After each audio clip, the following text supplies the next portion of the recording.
Akata were papinyama risesena pak banolaloe rilala lisu kampongnya sila samancaji tangere rialena Polres Parepare. Nangkana pitu pos yare ga onro patung ka adicenga ri pasadia ngari eso ala perenge.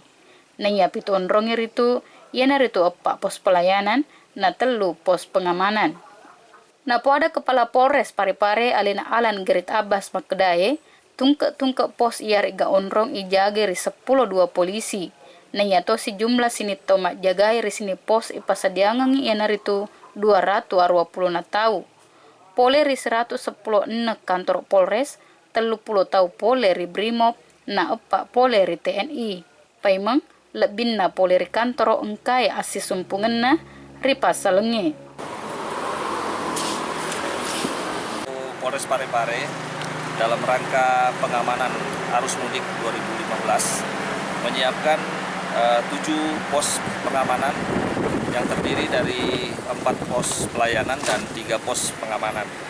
Kemudian masing-masing pos itu diawaki 12 personil dan jumlah secara keseluruhan personil yang dilibatkan dalam pengamanan adalah 288 personil, terdiri dari 116 personil Polres Parepare, 30 personil Brimob dan 24 personil TNI.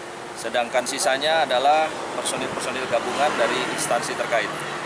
Kemudian untuk CB-CB-nya tentunya apabila terjadi kepadatan arus, kami akan melaksanakan pengaturan seperlunya. Kemudian ditingkatkan lagi apabila terjadi kemacetan, kita akan adakan alih arus di pos-pos yang dilewati oleh pemudik. Napa kenesa Alan Gerit Abbas Makdaye narek kota natarete lalang iolei lisu kampor wanua Parepare sila sapataraka dencana laing palece alolangenna yena laloi tolisu kampongnya.